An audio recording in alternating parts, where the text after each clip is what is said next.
Hello, everyone. Thanks for joining us this evening. My name is Maine Castillo. I'm Town Hall's program manager. On behalf of Town Hall Seattle, it's my pleasure to welcome you to tonight's live stream presentation with Annie Connole and Frances McCue as a part of our Arts and Culture series.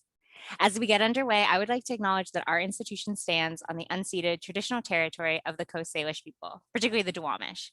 We thank them for our continued use of the natural resources of their ancestral homeland. Thank you all for tuning in. Town Hall is proud to be a community-focused organization and a place where we can share and sustain ideas and creativity, even if it means we can't gather in person. I'd like to thank Annie and Frances for appearing tonight to help make that possible. If you share in Town Hall's vision for a robust community engaged in the arts, science, and culture, where everyone has a voice, please consider supporting us tonight by making a donation or becoming a member. Town Hall is adding new events and podcasts every day. Upcoming programs include our series with Earshot Jazz this weekend with trumpet sensation Thomas Marriott. Authors Nesreen Malik and Eche Telemkuran join us to discuss the misroiling American contemporary politics. And our UW Engage Science series continues with graduate students presenting on Saturn's moon eruptions, repairing muscle instructions, and lasers cooling nanomaterials. You can check out more of what's upcoming by visiting our online calendar at townhallseattle.org. Tonight's conversation will be about 60 minutes, including Q&A. Questions will be selected from those in the chat field at the bottom of the video player, so please submit those at any time. You can also text questions to 206-504-2857, as noted in the chat. We cannot guarantee that we'll be able to address every question, but we will try to get to as many as possible. Please keep your questions concise and in the form of a question. For those who would like to view the program with closed captions, click the CC button in the bottom right corner of the video player. The program will be available for rewatching immediately following the event. Town Hall's work is made possible through your support and the support of our sponsors. Our Arts and Culture series is supported by For Culture, Arts Fund, Seattle Office of Arts and Culture, the Norcliffe Foundation, and Wyncote Foundation Northwest. Finally, Town Hall is a member-supported organization, so I'd like to thank all of our members watching tonight. One final note, you'll want to dive deeper into tonight's conversation by purchasing a copy of the book being presented tonight. Please use the link in the chat below to buy directly through the publisher, Chin Music Press. And now for this evening's program. Sometimes grief and pain has the ability to enliven and reveal the mysticism that is all around us. Our author tonight invites us to share in her experience of both grief and mysticism through the wild landscapes of the American West. Annie Connole is a writer living in the Mojave Desert. She was born and raised in the Rocky Highlands of Helena, Montana. Her work has appeared in literary journals, including The Rumpus, Writers Resist, and Zimzum. Connell received a BA from the New School in New York City, where she studied art and philosophy. She holds an MFA in creative writing from the University of California, Riverside, Palm Desert. Frances McCue is a poet, writer, and teacher whose lifelong work is to connect literature to community life. She is currently writer in residence and lecturer in the honors program at the University of Washington. For its first decade, 1996 to 2006, McCue is the founding director of Richard Hugo House. She has published 6 books, 3 of which were finalists for a Washington State Book Award. Her book, The Blood, was the winner for poetry of that same award in 2011. Connell's new book, The Spring, a mystic memoir, is the subject of this evening's talk. Please join me in welcoming Frances McCue and Annie Connole. Hi, everybody. Megan, thank you so much. And Annie, welcome. Yes, I'm so excited about your new, I'm so excited about your new book. And I fear I'm not on camera yet. I'm trying to be everybody. Hi. There we go. So here's a picture of Annie's beautiful book, if you all haven't seen it. And it looks like a little thicker than a traditional poetry book and a little slimmer than a traditional collection of essays. And that is the first enticement. How are you doing, Annie? Are you excited? Yeah, I'm thrilled. I'm absolutely thrilled to be here. Yes. And I'm thrilled that the book is out into the world. Yeah, so I want to begin our little journey this evening by recognizing it as a physical object. The book is from Chin Music Press, a fantastic press here in Seattle. and it's designed by Dan Schaefer. And Dan had a hand in actually ending up calling it a mythic memoir. Is that right, Annie? Yeah, that's correct. So the designer played a big role in this. And so that's where the delight begins. And just as a little teaser, I'm hoping you all can see this. You'll have a chance to see this more later, but the book is filled with images. They're photographs, but they have the feeling of a sort of hybrid between a Polaroid and digital. Like they have this feeling of being handmade.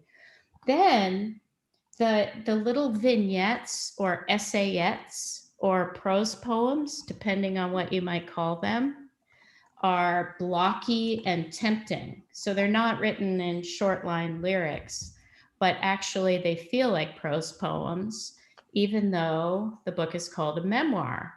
So many things that I admire about the book, Annie, have to do with this mashup of place in the American West and fables and the wildness of the terrain and the incredible story that's happening in here that moves you through. What are you thinking as I say that to you? Well, I think you hit all the points for sure. The story follows, begins in Montana and ends in the desert. And both of those, every place in the story is a wild place, including my dreams, which are also sequences in the stories as well. And in that sense, the story is both of a place and placeless. It's a fable, and fables I think are always placeless. So I don't always name the places in the book. And yet, as we know, particularly from some Montana literature that you've written about, Frances, place is a very important part. It's a character in the work. And I think particularly in landscapes that are as vast as Montana's mountains and plains and the desert's, raw, rocky sand oceans, they're much bigger than us. And I think that's one of the things that this story really works at conveying is the largesse of the place and how as humans we're with it, not above it. And that goes for the animals that I encountered in those places as well. I know, I have that feeling too. Like we're roaming along in these beautiful fables and the writing is so clear and palpable and compelling. And the story we're going to get to in a minute, but it really pulls you in and it imitates for me that sense of the American West where it's like expanse, place.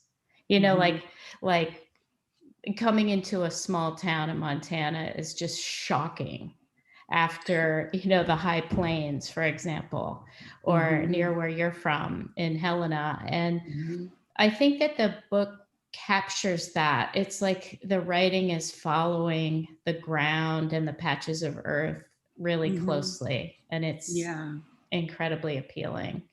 Wonderful. And I think that much of the story was written when I was in a grieving period of my life, and grief is also a very placeless experience, and you're more focused on what's in front of you, than the sand and the animals that appear, rather than the usual things you might be paying attention to when you're kind of living your life. It's kind of another state. It's a form of madness, really, grief. It's a wonderful way to put it. And it seems like legitimate madness that's culturally sanctioned. There are some cultures where widows might bash their teeth out with rocks, or ways to exemplify pain. And what I love about this book, many of the things I love are about that you almost have no choice but to turn to the land and to the form of fables and the little stories, the little poems are headed up by animals. Mm-hmm. But you know, we're moving forward quickly, Annie. I think it would be super if you brought everybody else with you on this little journey. I was going to ask you to read the first few pages of the book, and we could get to look at the book on the screen. Does that sound good? Yeah, that sounds great. I'd love to. Okay. I'm going to follow along. Okay. Snake. A campfire glows as the sun begins its descent over a rocky shore of the upper Missouri River. Flanked on each side by cottonwood trees and lofty white bluffs, the river runs strong and deep. One of the little boys in our camp is walking to his tent when he spots Snake watching from behind the marsh grass. Snake's rattle twitches like a warning bell. Hearing the boy cry out, "Snake!" his father emerges from the tent with a gun. As he looks for Snake, we, a family around a fire, hold our breath. The boy's father steps forward, pointing the gun at the ground. "We know you, Snake. The child sees you. We imagine your tail like a rattle, your smile casting fever dreams into our legs, taking hold, taking us into the underworld, into ancient time where you've lived with the mussel shells since the earth was young. You, Snake, have always been here, keeping time, casting your line through the turning of each eon. We tighten our limbs for fear of madness. We forget our tongues and lose our words. We lose our sight. We imagine clacking and clamoring and surrendering to your spell. Put the firelight out. Call in the river to take us home." Deer and lion. With the fire gone to ash and Snake on my mind, I enter my tent and sit in the empty space between thin walls. The painter is usually here taking off his boots, but today he is picking morels in another land. My ears tune to every rustle in the grass. Snake is out beyond the cottonwoods, gliding around the rocks. Her promise keeps me from sleep. A high-pitched cry erupts, echoing like a symphony in the wind. It's the cry of lion, reverberating as a hiss scream, going toe to toe with deer. Row! Row! Row! Dear, you do not fight. Your huff is quiet, determined, giving, giving, giving, and releasing to the sky. A few days later, I suggest to the painter that we swap animal stories over dinner. I tell him of the cat cry chorus. I heard the sound of death, I say. It was like no other. The sky opened. They let me in. He tells me the story of Frog. Walking out the door of the mountain house, the painter spotted Frog sitting on the front porch, skin growing taut under the bright, high-altitude sun. How he got there, I don't know, the painter says. There's no water for him near the house. Seeing Frog was barely able to breathe. The painter took him in his hands and carried him down the hill to the end of the road, where a spring bubbled up from the ground. Gently, the painter released Frog into the spring to be renewed in the waters from which he had come. Cat and horse. What would we be if we were farm animals? I asked the painter as we drive past green pastures on a clear day. You would be cat, and I would be horse. I would watch over you and your kittens. We would play together and walk side by side. Cat and horse, yes, that's what we would be. Owl. The painter tells me of looking up from the trail along the river road and spotting two baby owls. Through the trees, their unshifting goldenrod eyes cast a long stare into his heart. Two baby owls. What does it mean? He asks. Two. The first time we meet Owl, we are on a hike near the painter's sacred place, White Sulphur Springs. Owl appears like a magician out of the forest, flying overhead with mouse in its talons. We halt, frozen, Owl's luminous yellow eyes seizing us. Days later, unable to shake the gaze, We ask our friend what owl means. Death, she says. The spring. Days after releasing Frog, the painter jumps into the spring on a full moon night. I never see his face again, except in dreams. He becomes light.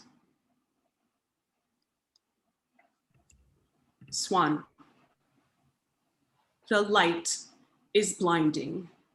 I know nothing of the nature of this spring, but it becomes a well in my heart, erupting from my body in tearful heaves. I fear sleep because I fear waking one more day to this story. The painter visits me while I sleep. We sit across from one another at a table. He wears a white long sleeve t-shirt and his face is covered in white clown grease paint. Can't you undo? I ask. Silent, he stares at me with a deep knowingness, then looks down in remorse and shakes his head. No. So I find 2 white swans. They're porcelain and fit in the palm of my hand. I buy them to keep us together and place them at the edge of the creek outside the house where I mourn.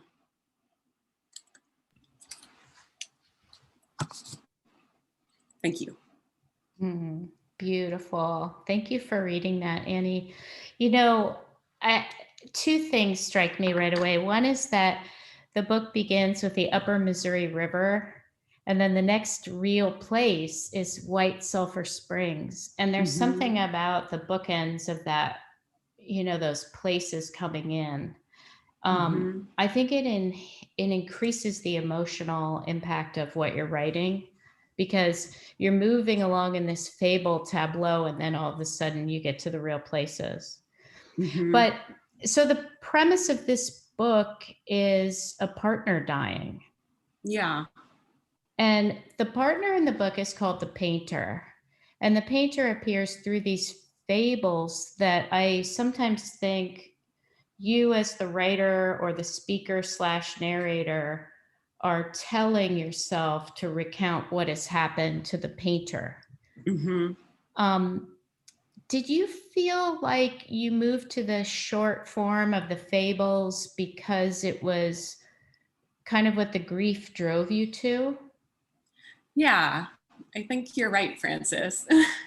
That, yes, I would definitely say that. I think, you know, there's a distillation that has to happen when you're recounting past experiences with somebody who is no longer with you, and when it's painful sometimes to think about that. And so it's the pieces in the book are very concise. They're very dreamlike, because that's how they were coming to me. And that's in some ways, you know, this way that I wanted to tell our story is through sort of a visceral, non-linear fashion, because that's sort of where we exist now. And I think that's where what the book conveys is that when you lose somebody, you exist in a place that is timeless. And I think the book tells that. The other reason that I wrote it in fables is because the book begins with a dream that I actually had a couple weeks before the painter passed. And in the dream, it said, before you cross, you must tell yourself a fable. And I kept thinking about that for a long time. And then finally I realized that these animal encounters, that many of which were beginning to feel quite uncanny, not only to myself, but to other people as well, were perhaps the fable unfolding before me. And so I started documenting the animal appearances with my camera, and then eventually began documenting them with my pen, in order in some ways to understand the fable. If my quest was to tell the fable, to know it, to gain some lesson from it, my job was to witness it as it unfolded before me. And Oh, so beautiful. that's how the form came to be. Did you, at some point in your life, read or know or lean on inland Salish fables, or like where did those animal fables come from other than dreams? Like, is there some residue of what you've read or heard or participated in? I think it's a residue of growing up in America in the 80s and 90s. I think it's probably a combination of hearing fables from the native cultures in Montana and the Northwest. It's also, I'm sure Disney stories that I watched as a kid, Winnie the Pooh. I mean, I think it all kind of came forward into my consciousness in terms of what is a fable to me. And I think that the book gave me a new sense of what I created, what a fable means in a new way. So, you know what I love about that, Annie, is that a fable usually promises some kind of moral. And it does. You don't allow these fables to come up with a moral. They're not there to be didactic or pedantic in any way. They're really like prose poems because they turn on surprise and truth. And instead of like looking for the sentimental conclusion or the justification or the moral, they step away quickly before that happens. They do. And it's one of the pleasures of this book. And one of the other things is it's so up my alley to read poem-like things that accumulate so that you feel like you're reading a novel. Like the plot turns, the painter jumps into the spring, which you don't realize is sad until a few fables or poems later, and you go, uh-oh, this is a real thing. And so the book keeps, the mechanisms of the book keep turning forward on this illusion truth thing. And you ordered it beautifully, and you took a lot of risks because you lost the painter before the first third of the book is over. Like most writers would have made that the climax, but then where we go is super interesting. What do you think about that? Yeah, I think the book began with, I think the painter jumping into the spring propels the action of the rest of the story, which goes into sort of a period of deep sadness. There's a line, tears get in the way of everything. And then there's a period of, I think, kind of resurrection of both myself and of the painter. Astonishment, joy at being alive. And I think the animals really brought me to that place and taught me those lessons in a very unconcrete but very concrete way. And I wanted the story to be about that transformation, that sense that there's a bigger story beyond the point when people die. They live on in so many different ways with us and without us. And that was more the story that I was interested in telling than anything else. You know what else does it, Annie, are the images. I mean, you have the images on the wall behind you right now. Yeah, I do. Right? Yeah. Sorry, they aren't very well lit. No, but yes. They're, and when I was describing them as feeling like that kind of handmade sort of Polaroid, I mean, I know Polaroids are made out of chemicals, but you were doing this digitally, but you made them look like they were little paintings, which kind of made me think of the painter. And they also make the prose into poems, because when you have images in there, it's like having another metaphor. When and how did you know that the images were part of it, and what guided your decisions in that? Yeah, actually, I think the images were the first, were the initial. That was how I began to see the fable unfolding, was through the pictures that I was taking and sometimes posting on Instagram. I went to a writer's residency about 9 months after the death here in the desert. And in the residency, everybody had to show, or was invited to show their art on the first night. And my personal art practice had sort of gone fallow for a while. But I thought, I do have these pictures and a story that's beginning to emerge from them, these pictures of these animals. And so the night that I showed those at the artist residency was the night that I really began to see it as a work of art and to pursue it more seriously in that way. Wow. I can see that happening, and then it must have changed how you wrote the fables once you realized that.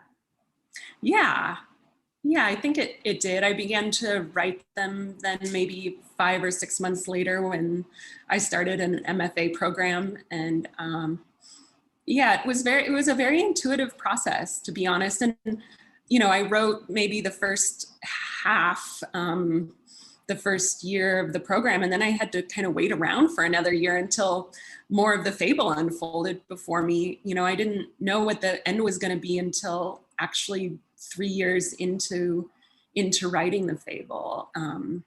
When I had this final dream of the snake, I knew that it was complete. So it was definitely a dance that I was doing with the animals in the universe. It felt very much like a co-creation, and a co-creative process. Yeah, it's amazing how smart you were about allowing that process to take hold. And then, we see the final product, which looks like, poems and images, and it looks really clean and elegant and beautifully presented, which it is. Yes. But it all was a pretty organic negotiation. Very, and then very organic. Yeah. And then you had to move things around to engage the reader through the kind of weird narrative, right? Yeah. I mean, there were sometimes I went, oh yeah, I had that dream about the bear almost killing me. Where does that go? Where does that go in the narrative, and how does it push the narrative forward? But for the most part, they are in the order of the way that they happened.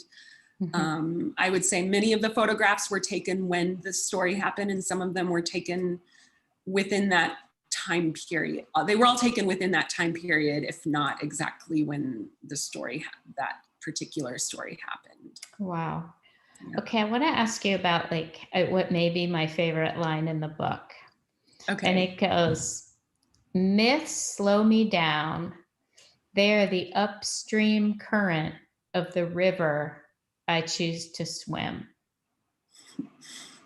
So let me read it again. It's so cool. Myths slow me down. They are the upstream current of the river I choose to swim. And can you read the line that comes right after that? Yeah, go ahead. I have it in my notes here, so I don't have the line right after. Okay. The line right after is kind of, I think, essential to, or at least for me, essential to understanding it. And then I'll show everybody it was an owl swimming in a river. And the owl is death. Yes. And owl continues to, just like snake, owl appears throughout the book. So, yes, myths slow me down. They are the upstream current of the river I choose to swim. A myth of flying, of staying in flight, becomes a story of falling, surrendering to water. And, I think I was thinking about that line today, and I thought about Joan Didion's very oft quoted passage where she says, we tell ourselves stories to live in order to live. And I think the myth that I'm talking about, this myths slow me down, they're the ones that, it's the myth of the lives that we're supposed to be living, the ones that those Disney fairy tales told me I should be living, or that my peers were living, during this time in my 30s when everybody was doing things that they do, and I was sort of a desert hermit for a while. But it says it becomes a story of falling, of surrendering to water. And ultimately, I think this book is a surrender. It's a surrender to my own myth. It's a surrender and a celebration of my own myth. And I think it's about letting go of the old lines and telling yourself a new story in order to live. And that's what I was doing here. I love that. I think now when I hear you read the other half of the quote, I think that half that you just read is about sort of the personal impact or insights as you were swimming upstream. It's like what happened. So here I am, like I'm the outsider, the reader. So I'm thinking of you, the writer, seeing myths around you and then choosing to write against them. Yes. I think that's really interesting because there's so much temptation to just ride the myth downstream, to go where it's supposed to go, to tell the same story again. And when you chose to swim upstream in this book, it led to all kinds of falling and surrendering. Yes. Yeah, that is. And go ahead. Oh, I was just going to say, and it was ultimately a beautiful, astonishing experience to just surrender to it. Yeah. Do you look at the book and in places go, did I write that? Like, do I remember? Like, because if grief, you're writing out of grief, which is this kind of transformational madness. Yes. But I know that your mind and heart sort of leave the physical plane a little bit. And when you're writing, doubly so. Exactly. How do you look at some of the text and go, wow, where did that come from? I absolutely do. Especially, I really didn't do I hardly did any prose writing before I wrote this book. And I still feel like I must have been channeling something. Because it's, I agree. I think that when you're in grief, your vision is crystalline and you're in a very mystical place. And so I'm really glad that I was writing it while I was in that place. Because I think if I was going to write about this time in my life now, it might be kind of boring and it might be it wouldn't be as poetic as it is. And I would probably get in my own way. And so I'm really happy that the book has the immediacy of my real emotions and my real experience, and the photographs as well. My goal was to really bring my emotions into the photography. So when people say, Annie, are you writing prose? Are you writing poetry? Are you writing a memoir? What do you say about this? Oh, that's I wish I had a good question. And it was something that, even in grad school, I was like, okay, what is this? What am I writing? But I ultimately just had to sort of follow it and let it be what it is. Sometimes when people say, oh, I'm excited to read your memoir, I think, oh God, I didn't write a memoir. But then it is a memoir in the sense that it's a story of a period in my life. And it is nonfiction. All of the dreams happened. All of the animal encounters happened. And I would like to think that the prose is infused with a lyrical quality. And if I had told myself that I had to write poems about this, I would have been completely intimidated and self-conscious, and it probably wouldn't have even happened. So I prefer to, as David Ulin said, be a poet in essayist clothing. Yeah, it's great. And maybe it's best that you didn't look in the headlights of what is my project? Am I writing a book of, that you just went ahead and wrote what came to you. Yeah. It's absolutely beautiful. Thank you. Tell me about this really great review that you just got. Could you tell us about that? Yes. It's like dreamy, right? Like you get your first review and it's like. Yeah. The reviews by Rick Newby, who is a fellow Hellenan, and he knew the painter and I in Helena when we both lived there. And also an anecdote, his father and my grandfather studied animals in the 1950s and 60s together. So it's sort of surreal, all of this. The review was everything I could have asked for. And I think one of the things that I was really happy that he wrote about was the way that I engaged landscapes in Montana and animals, not as something to be conquered or something that's just sort of a pivot point for the story or something to be longed for, but instead an immersive part of my consciousness and experience. And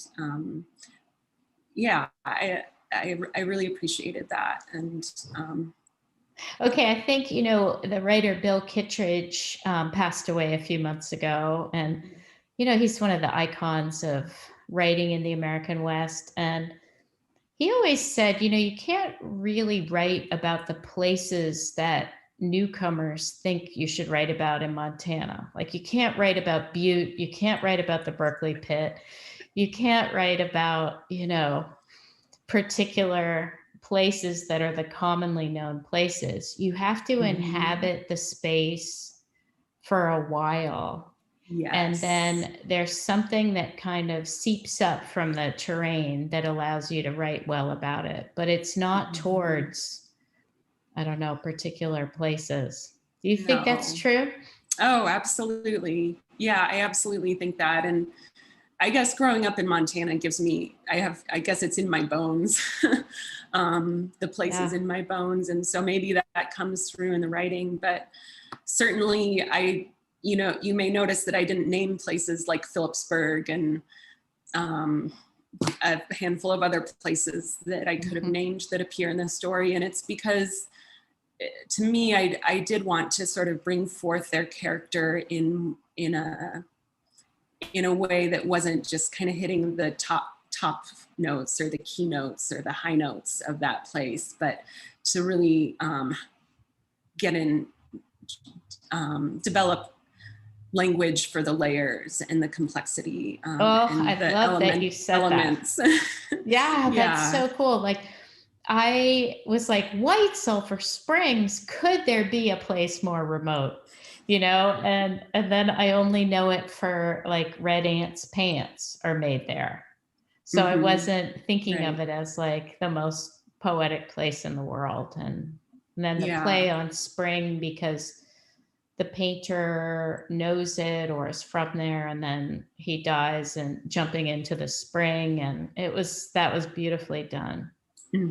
Yeah, thank you. You're welcome. Just as a note, it is a metaphor, the jumping into the spring. I don't want anyone to think But yes, the title, The Spring, there are so many different ways. There's, it's about the frog that he found and took to the spring, which was the last animal story that he told me. So to me, it felt like that when I kept thinking about the last animal story he told me, I knew that was part of the fable that was emerging, and believed that in some ways he found renewal as well.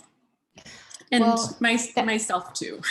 Oh, the renewal is so powerful, Annie. And one of the animals that carries us through that renewal is the snake, and then also the metaphor of the river. And the snake appears at the beginning and at the end. Do you think, is it okay? Is it time? Do you mind, like, if we listen to you read the ending? Yeah. Okay. I'll And read then, the ending. Right before you do, I'll just say to everybody, if you want to feed questions to Annie into the chat, we would welcome them. And Annie, you go right ahead and read. Okay, great. So yeah, Snake appears at the beginning and the end, as well as throughout the book. The cover photograph was taken, that was my bedroom window here in the desert. So Snake dream.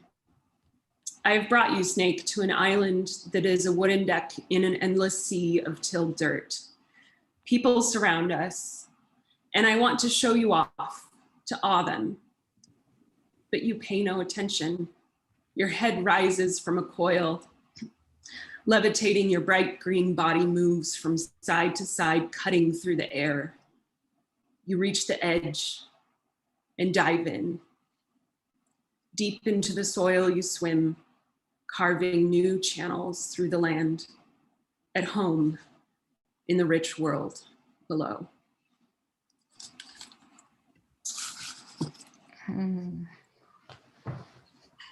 Thank you for reading that. It's incredibly beautiful.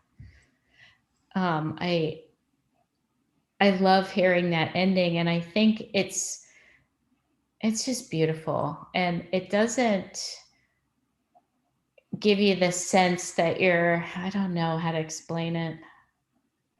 Well, I'm a little stuck. I'll see what other people say about it, but I guess what I want everyone to know is this book is so beautiful, and you've read the beginning and the end, and yet you've missed everything, right? So you have to get the book to fill this out. So we're going to open it for questions. Megan, do we have any questions yet from the audience? Should we take any?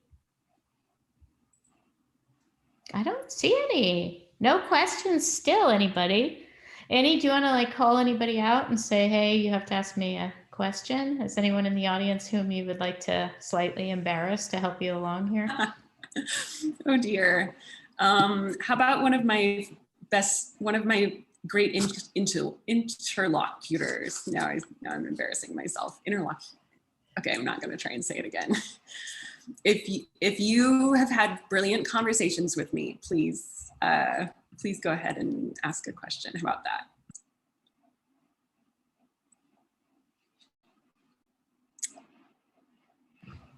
Okay, I have a question while everyone's doing that. Did grad school help you write this book, or did it get in the way of you writing this book and you wrote it anyway? Grad school did not get in the way. I had great professors who just kept saying, go with it. And, they really gave me a lot of room to develop this piece. There was not much intervention, just a little bit of advice here and there. But overall, they, I think, saw this piece for what it was. And even when, I initially graduated and was trying to shop it around a little bit, sometimes maybe an agent would say, oh, you need to build out this or that, or make it more like a novel or a traditional memoir.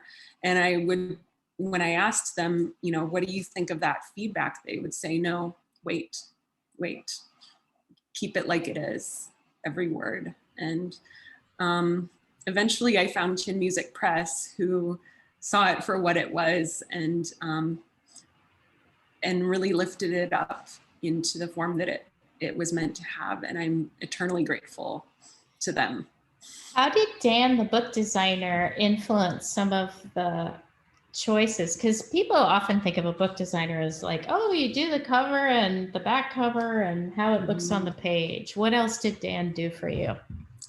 Yeah, so we had a number of subtitles that we were considering, and then they were sent to Dan when he was doing some cover explorations, and he chose a mythic memoir, and we all thought it looked pretty good next to the snake, so we went with it. And then he also, just made some different choices in terms of how the you know, different photographs are displayed. And, you know, he wanted to keep the audience on their feet, so it isn't always prose photo, prose photo. He was good at understanding, I think, the way that a dreamlike lyrical prose memoir, poetic memoir should feel, and he really saw it as a work of art, and I thought that was wonderful. Awesome. Annie, looks like we have a couple of questions. Which one do you want to answer?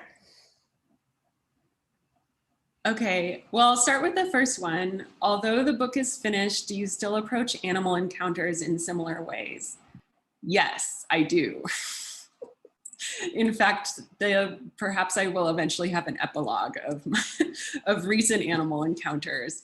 I will just give one anecdote of, so Bruce, who is the head of Chin Music Press, when I got off the phone with him last July and he told me that he wanted to publish the book, I went for a walk, and I was kind of hoping maybe to see snake tracks or something like that. But instead I walked past like this kind of rough, fluffy looking thing ground into the dirt road that I lived on. And I was like, what the heck is that? So I took a closer look and I realized it was a dead rabbit's foot with like the bone showing and the fur still on it. I was sort of horrified, and I went, this is the sign? And I thought, this is really brutal. I mean, I know my book's kind of heavy, but, and then I came home and I went, oh, actually, you know what? In some cultures, a rabbit's foot means good luck. So I'm always on the lookout. That's a great example. And somebody else is asking, has the fable, the sense of the big fable that is the book, is it all finished with this particular story? Or do you have new fables that help you make sense of the world right now? And do you think you'll continue the form? Interesting. Oh gosh. I think the fable did complete with the final snake dream, but I'm still writing everything down. I'm still documenting everything. And for all I know, maybe I am living in a new fable, and in 4 years, you guys will be reading the next one. So that's my deepest hope, Annie. Yeah. That's my deepest hope. And I think we'll close the evening by saying that may we all be living in better fables right now. Does that sound good? Yes. Okay, what do you want to end the evening with? I would say may we all be alive to the magic. I think that was the gift that this experience gave me, and that the animals gave me, was seeing magic in the everyday and the fluidity of the spaces between the other side and this side. And I wish that we all awakened to the magic. Oh, thank you so much for having this conversation with me. Thank you, Frances, and thanks to everybody who showed up. It means the world to me.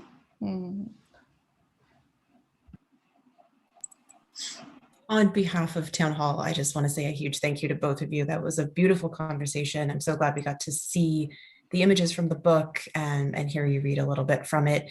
Definitely made me want to go and pick up a copy. Please do pick up a copy if you can. We have pinned a chat comment or a link in the chat to Chin Music Press, where you could buy the book directly from the publisher. Once again, thank you both so much, and have a great night. Great. Thank you, everybody.